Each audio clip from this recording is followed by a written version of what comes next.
Okay, welcome back to another author interview at Crystal Lake. And today we are talking to the authors of Urban Legends Dark Tide 20. And I'm going to let them introduce themselves now. So take it away. We'll start with Leigh. I'm Leigh Kenny. I write stuff like Cursed and Hush My Darling and novella collections like Dark Tides 20, Urban Legends.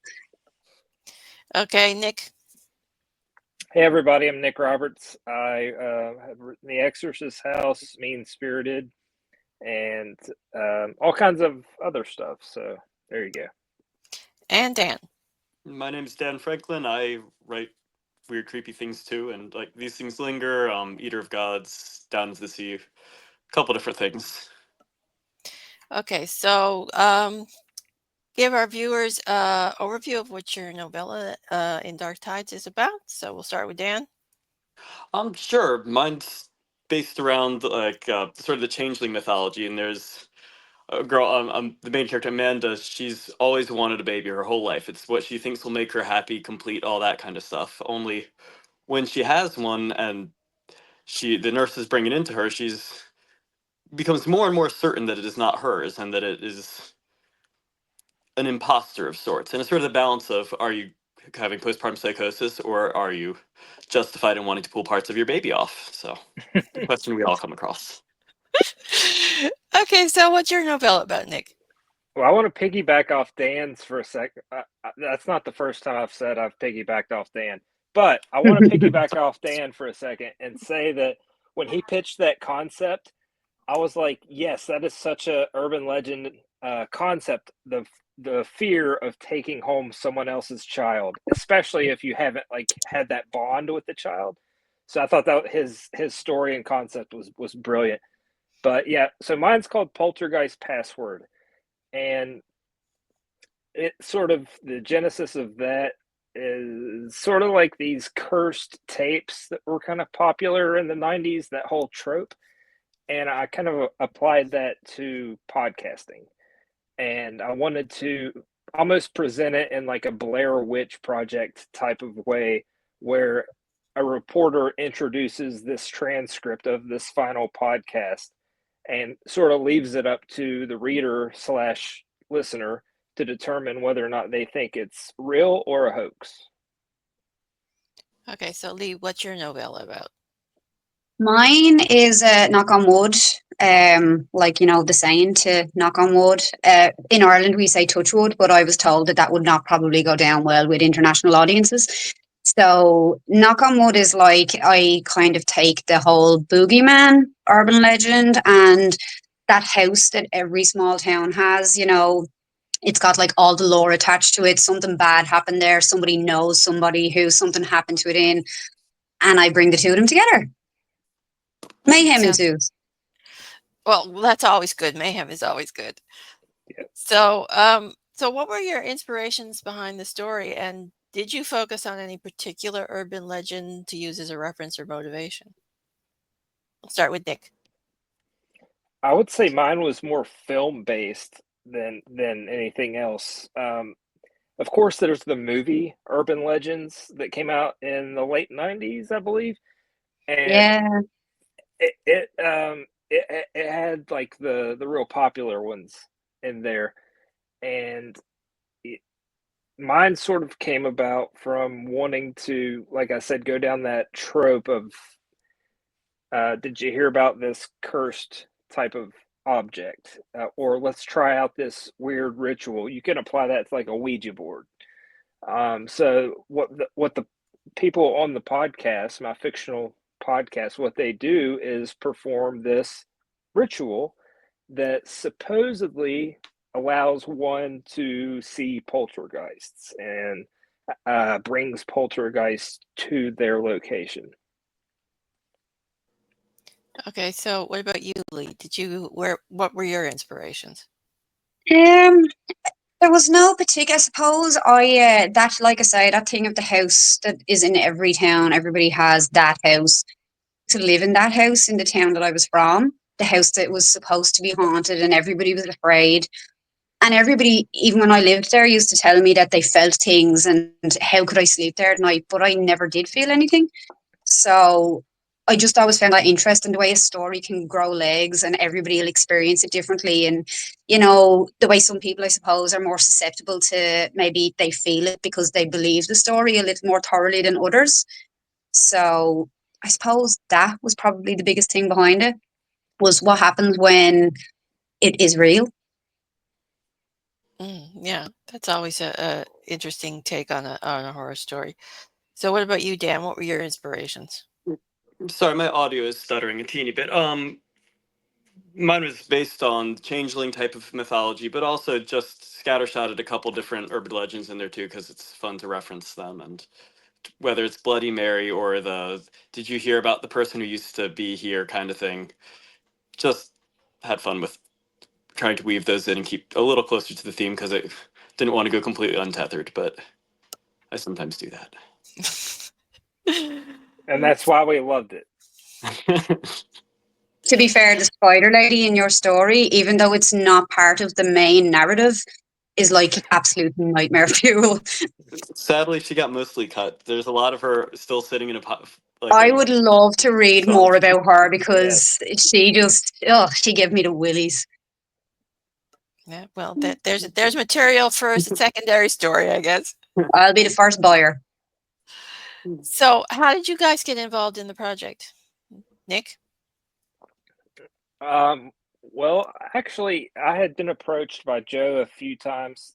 He was kind of gauging my interest, if I would want to do one of the Dark Tide books, and I just couldn't settle on a theme. And at the time that he asked me, I was just like super swamped every time.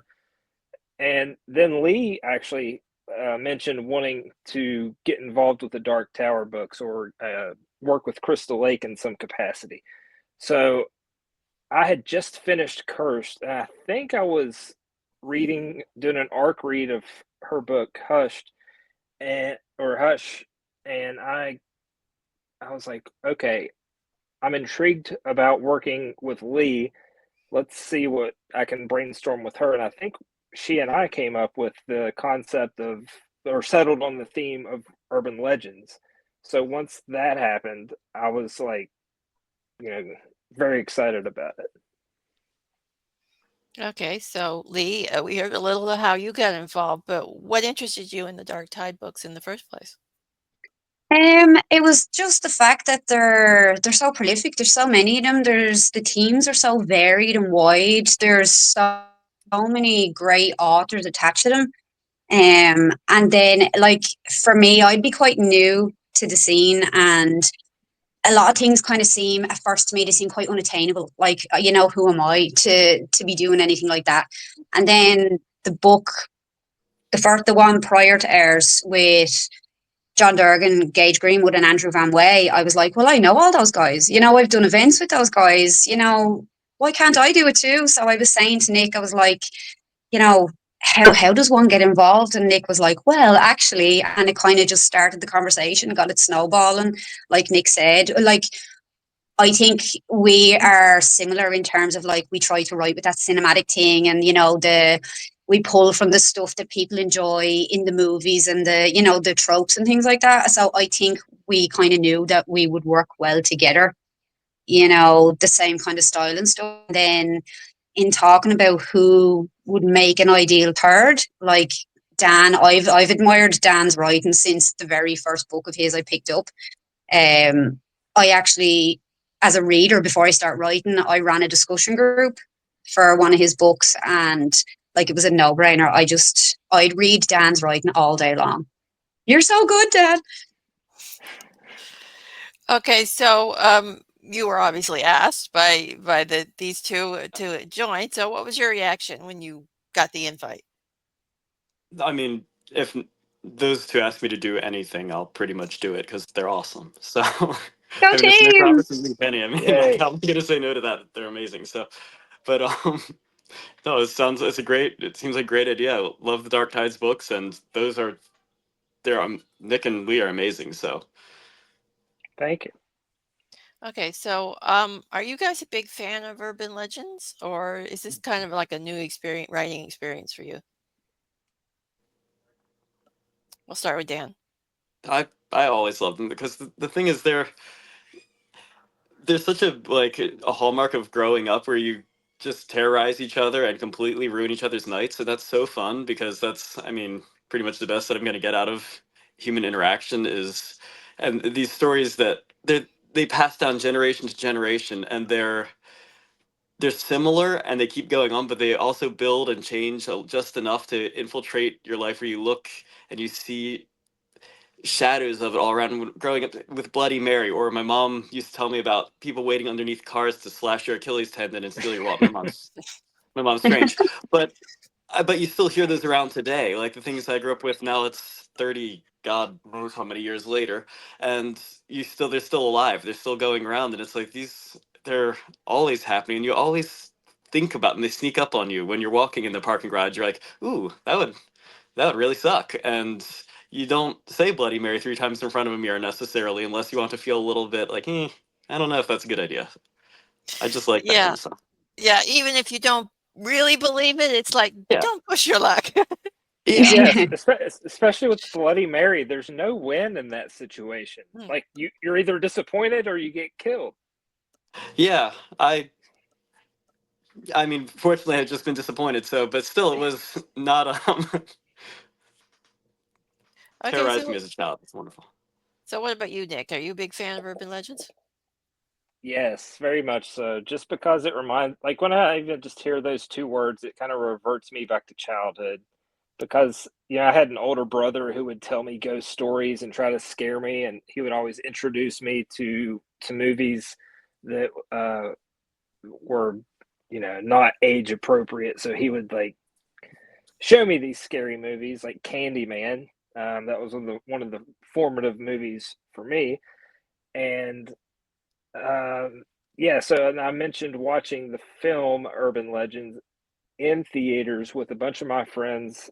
I think I was in middle school or junior high school. So I don't know, but it was such a fun experience, and just learning all of the different ones, like the guy in the back seat. Um, the gang high beam initiation where people flash their headlights at you in the dark, and if you flash back they'll turn around and chase you and kill you.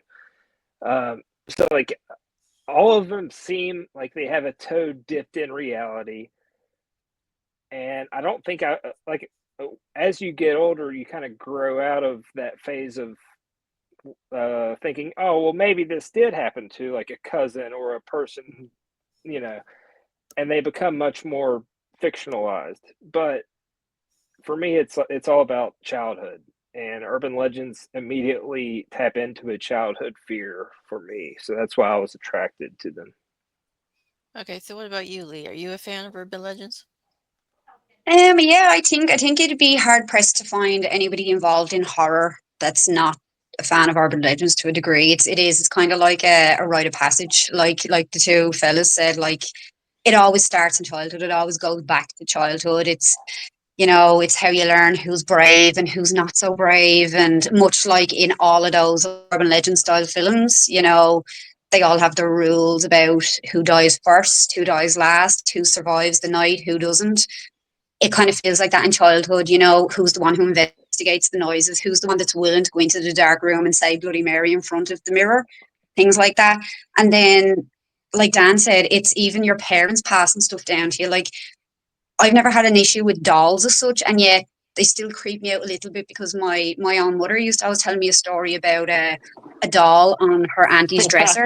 And if you didn't say hello to, oh, hi, see, if you don't say hello to the doll does stuff.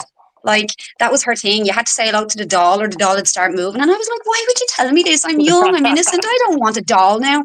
I didn't play with dolls as a little girl because fuck that, who needs that? But it's that thing, I suppose. And I've probably passed stuff on without realizing it to my sons.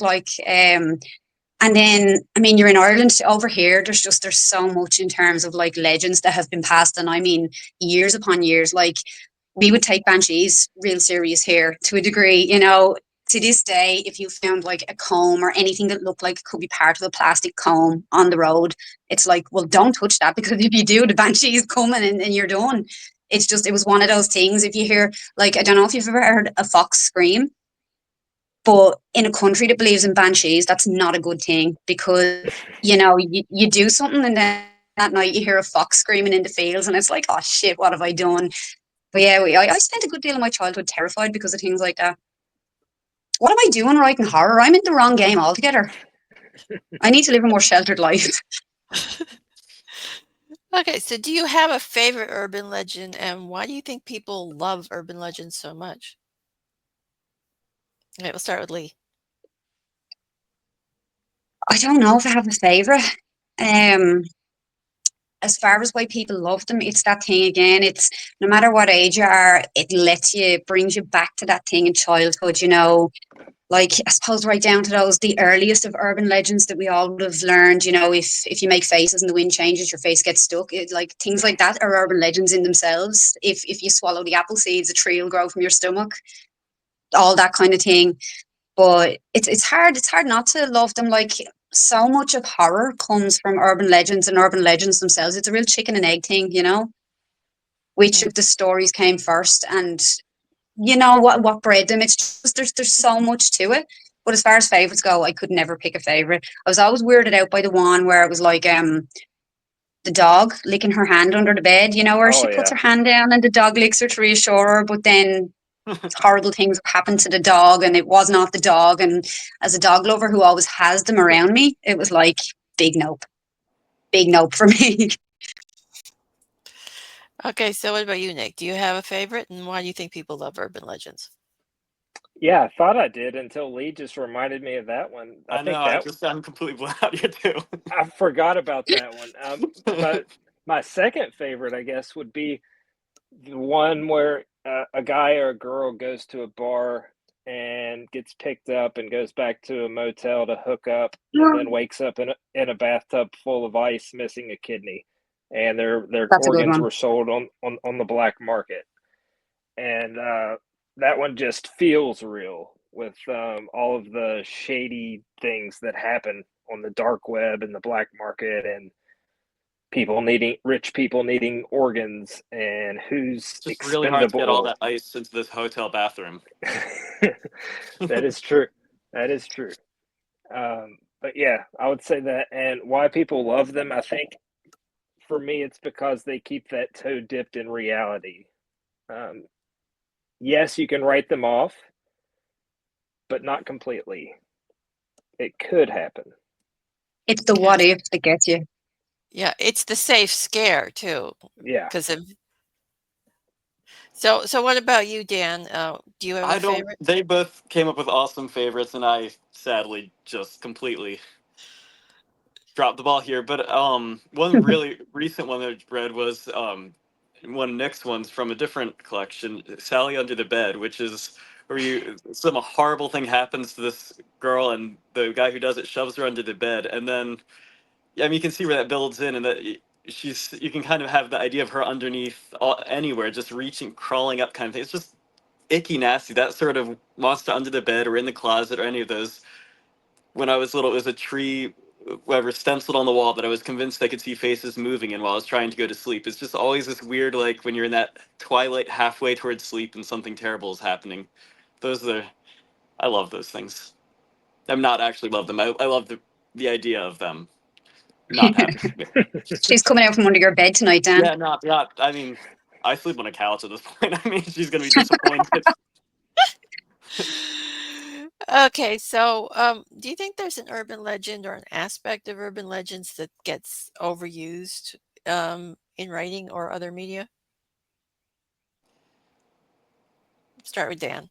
I I think they somewhat are self-correcting in that if it gets played out and people get bored of it, then they pull up some other design that's based on something similar, and it'll just keep replacing and keep coming up with something that applies to people. I mean, it's based on what makes you uncomfortable, so it's always gonna people will always find a way to get under other people's skin, especially with like the childhood thing that and we were talking about some is if it messes you up as a kid, it'll still mess you up a little bit later, and there's always a way to terrorize children. That's part of the best part about kids. I believe they call that trauma. Yeah. Good stuff. Okay, so what about you, Leigh? Do you think there's a urban legend or an aspect that gets overused? No, kind of like Dan. I think it's that thing where they can be used so much that if it gets used to the point of tiredness, they kind of tend to, because everybody adds their own thing to it, everybody adds their own spin and their own yards, that they never are the same thing. I think they're hard to overuse because everybody puts their own spin on it. Even like I say, because I'm in Ireland, I'm sure we have our own cultural spins on some of the urban legends in America. It's just one of those things. I think that it's perpetual. It's also fluid. It can just keep going, and everybody can just keep adding it and making it their own thing and interpreting it their own way. So far, I don't think so. I don't think they're overused. Okay, so what about you, Nick? Do you think anything is overused with urban legends? I think aspects of them do, but I think tropes are tropes for a reason. They tend to work, and as jaded, older, aging as a I'll keep it on me as a jaded, older, aging horror fan. I start to pick up on, like when I'm watching movies, the one thing that I cannot stand that's become cliche at this point for me is when a character is in their bathroom and they're looking in the mirror, they open the medicine cabinet, they close the medicine cabinet, boom, something's behind you. I've seen it a million times. But if I throw that on for my kid and he watches it, never having seen that, it'll scare the crap out of him. So, you know, I think aspects like that can become cliche, but on the whole, I would say, like Leigh was saying, the structure of urban legends, I do not think can become cliche just because of the nature of how they can be just tweaked just a little bit, and it's a brand new thing. Like if you think of like The Ring or Smile or It Follows or Talk to Me. They're all basically the same, like running against the time clock from this evil spirit entity thing, but they're all uniquely different and brilliant. So I could argue both sides, I guess. Okay, so what's the one thing readers will enjoy most about your novella? May start with Nick. I took a gamble because I thought the one thing that they would enjoy the Sorry, my most dog would is all growling. Come here. the one thing that they would enjoy the most is actually the one thing that I was afraid would repel them as readers the most, and it's the structure. I wrote it as a transcript of a podcast with a reporter introducing the transcript, so it reads like a screenplay. It's not prose writing for the majority of it. So I wondered because I've seen people criticize like Paul Tremblay's novel horror novel has a screenplay in it, and I've seen people say I didn't want to read a screenplay, I wanted to read a book. So that fear was running in the back of my mind as I wrote it. But on the other hand, if I picked up a book that had that element in it that was paired with a novellas like Leigh and Dan's, it wasn't just all that, it would intrigue me. So I decided to take a risk on the structure. Yeah, I think it depends on the reader too as to whether they'll enjoy it. And like you said, it's with other stories, and it's a shorter book too, so I think that helps as well. Yeah. So, Leigh, what would readers enjoy most about your novella, do you think? I think for mine, it's going to be the familiarity because I went with those tropes that are so frequently used, but with my own spin on it, I suppose, and bringing those tropes together. I think people like familiarity once it's not too familiar. I suppose much like the whole thing with the urban legends. Once there's a kernel of something that they can recognize without it being tired. At least that's Okay, what I hope. I'm sure it is. So, Dan, what's the one thing the readers will enjoy most about your novella? I guess that it's icky and squirmy and strange without being as emotionally heavy. Some of the stuff I write is a little more. I mean, it's not upbeat. I'm not gonna lie, but it's not. It's different. It's weird. I like how all three of the stories took different routes and all hit a different scratch, and I think they all are. I like the whole thing's cool. Okay, so did you have any difficulties writing the story? Did you get stuck on something or have a character give you problems? Start with Leigh. No, not particularly.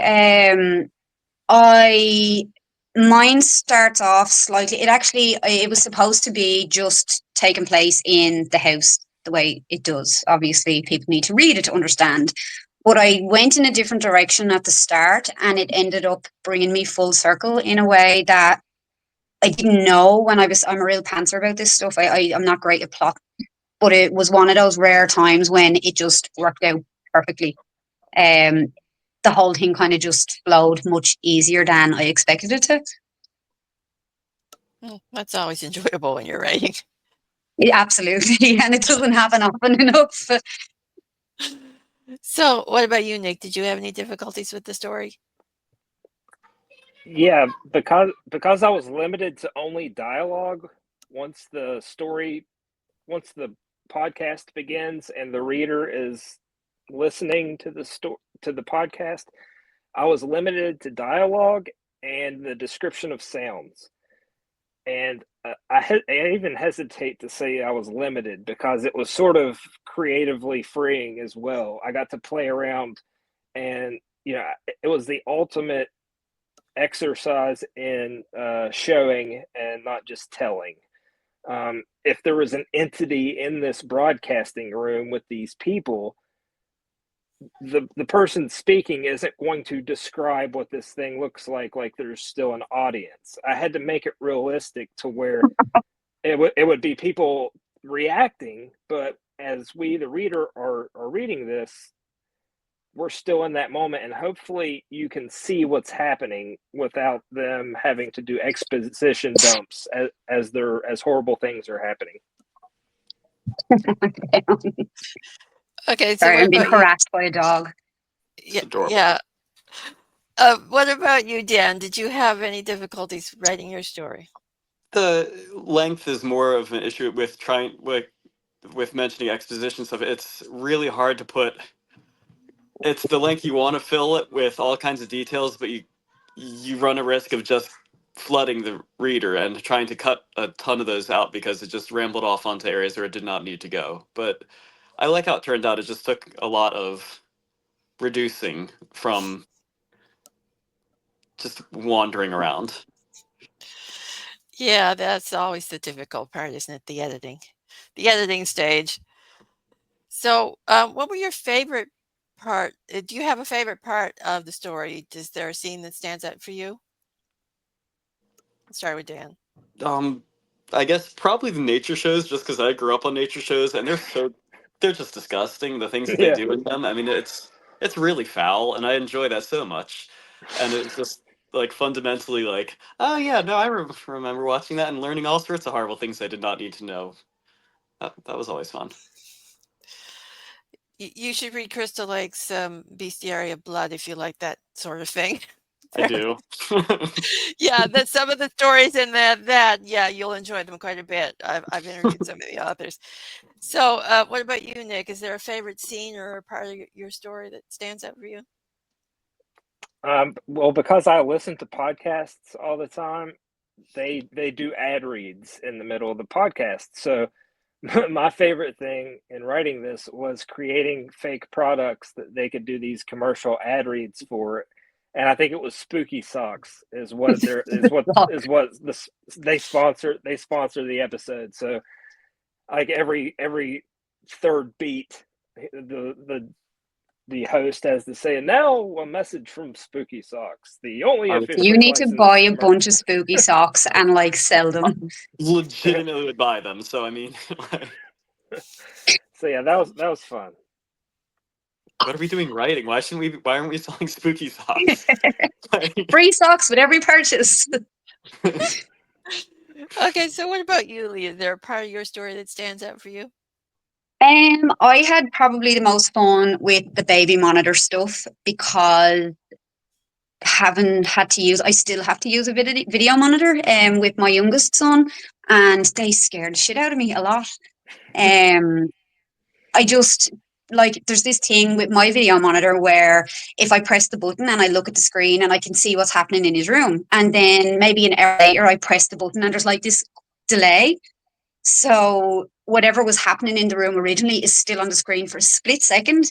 And like if say his dad was in checking on him and I had checked the screen, but then an hour later his dad is sitting in the room with me and I pressed the button and whoa, who's that dude in my bedroom? You know what I mean?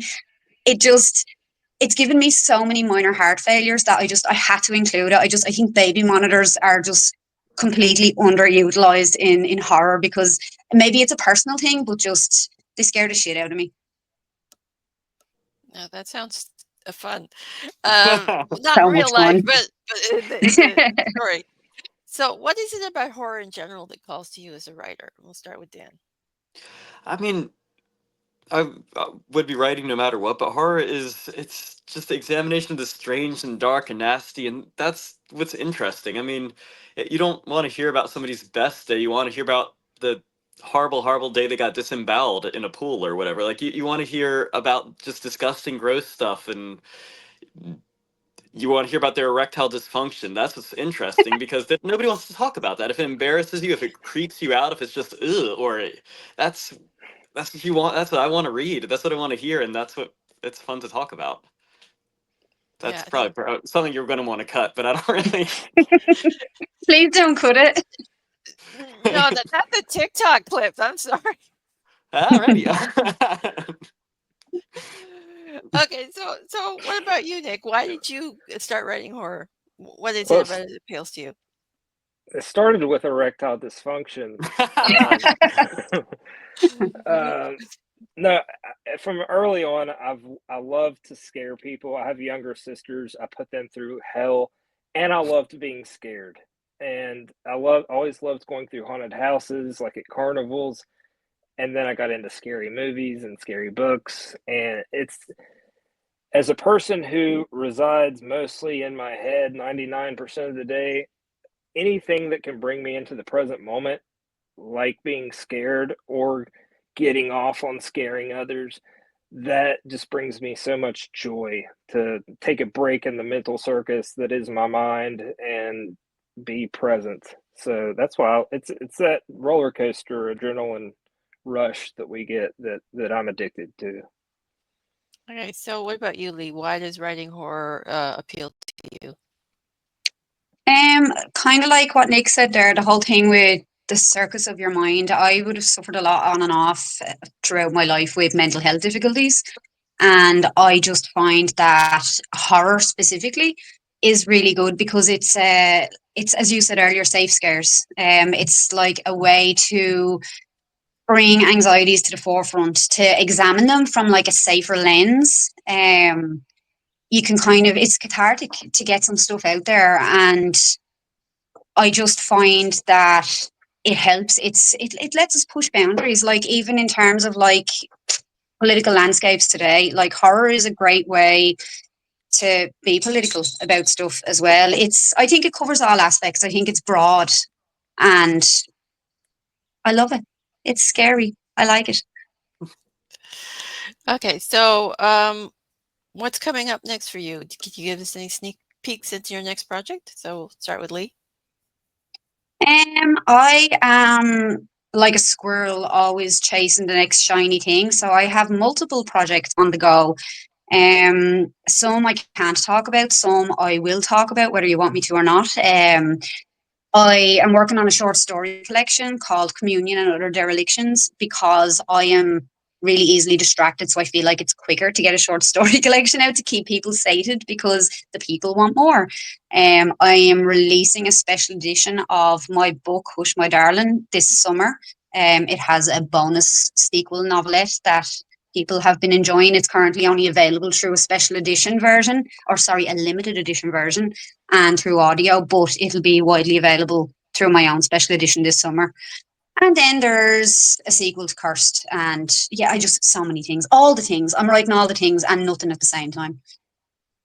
Yeah, I know the feeling of writing all the things. I have like 3 things going on this year and like half a dozen on the back burner waiting for next year. So, That back burner. Nick, what's coming up next for you? Well, I'm always working on my monthly Patreon short story or chapter of a novel, and right now I'm 3 chapters deep into this serialized novel that I'm doing called My Corpse Has a Heartbeat, and it's my stab at a first person serial killer narrative, and that's been super fun. I write on that maybe 4 days out of the month to crank out like I don't know, like 4,000, 5,000 words for each part. And then I've also right now I'm currently working on an upcoming book with Simon Maverick called Lila in the Flesh, and I'm about 15,000 words into that. Um, I just submitted The Exorcist House Resurrection to a random publisher that you might know nothing about called Crystal Lake Publishing. Never And heard. yeah, they're going to release that this September, and that's going to be the end of the Exorcist House universe. So looking forward to people's reactions to that. And I've got some other stuff going on I can't really talk about, but yeah, staying busy. Okay, so what about you, Dan? What's coming up next for you? I have a short novel I'm just finishing up. It's like second draft. It'll have to go through a bunch of edits though. Steel Machines. It'll hopefully be out late summer. I don't know. It was sort of a rewrite thing that I've been working on for a while, and it's finally where I want it mostly. But I still need to, of course, go through poking at it, rewriting, and poking again for a month or so. I have a novel sitting with an agent. I have a couple different things floating around that I'm not really sure where they're going, and then I'm kind of doing the squirrel thing where I just pick up one thing, run with it as far as I can. I have a bunch of projects that are 80-90% done that I need to finish up if I get time, but otherwise I'll just go hopping on to the next plot bunny thing. Hmm. Okay, so I think we'll wrap the interview up here. I'd like to thank you all for being guests on the show today. It was a pleasure chatting with you. Thank you. And can I Thank you. say thank you to Adam Cesare for writing the Yes. foreword Thank you, to our Adam. collection. Yes, Adam We owe Cesare, you. author of Yes, the Clown in a movie. Cornfield, and his movie comes out the same day that our book comes out, which is this Friday, May 9th. Okay, so go buy the book and Buy the then book. go Go watch this see the movie. movie. It's supposed to be really good. Like, jeez. Okay, so that's it for this episode, and bye for now.